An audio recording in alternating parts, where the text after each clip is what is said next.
yagiraga. Umunsi umwe yifuza kureba Yesu biramugora, abari imbere ye bamubana barebare, ariko yigira inama mu mutima we yo kurira igiti ashaka kureba Yesu.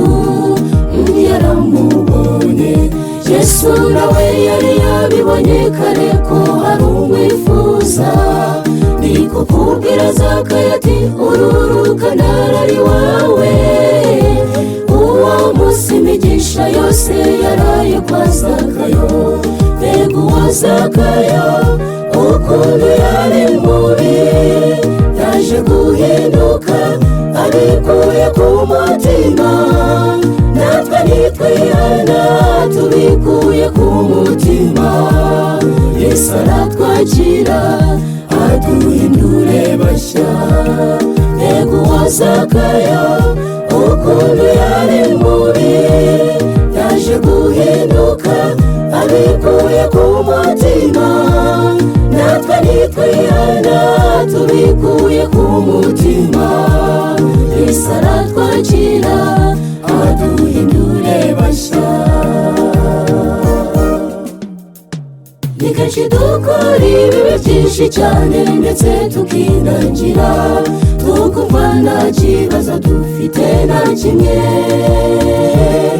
ahubwo tukareba bagenzi bacu dusanzwe tubana. Mbese bavandimwe ni kuki mutihana? Icy'ingenzi ni uko duhinduka mbere y'uko duhindura abo mu mahanga yose bakamenya Yesu.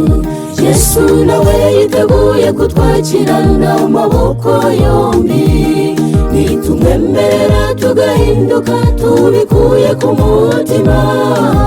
Ntakabuza aratwakira nk'uko yakiriye Zakayo. Mbega uwo Zakayo ukuntu yari mubi, yaje guhinduka abikuye ku mutima.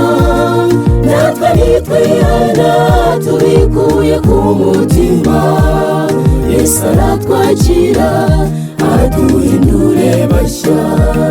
Mbega uwo Zakayo ukuntu yari mubi, yaje guhinduka abikuye ku mutima. Natwe nitwihana tubikuye ku mutima, Yesu aratwakira aduhindure bashya.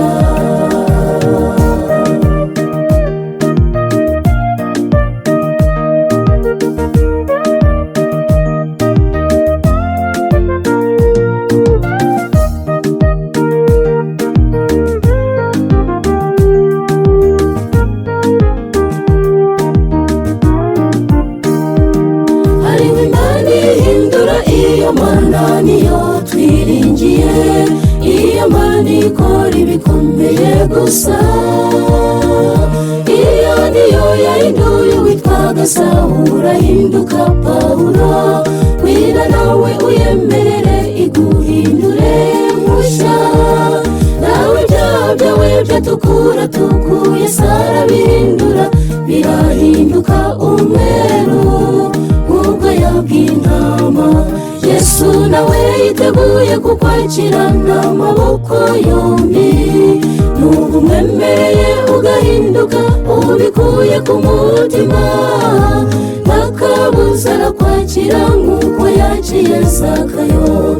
Mbega uwo Zakayo ukuntu yari mubi, yaje guhinduka abikuye ku mutima.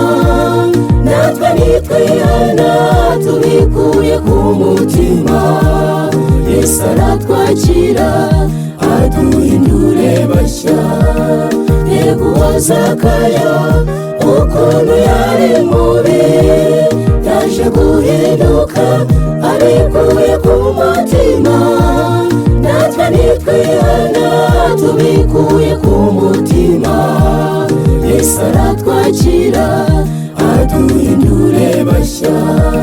Natwe nitwihana tubikuye ku mutima, Yesu aratwakira aduhindure bashya. Natwe nitwihana tubikuye ku mutima, Yesu aratwakira aduhindure bashya. Yesu aratwakira aduhindure bashya.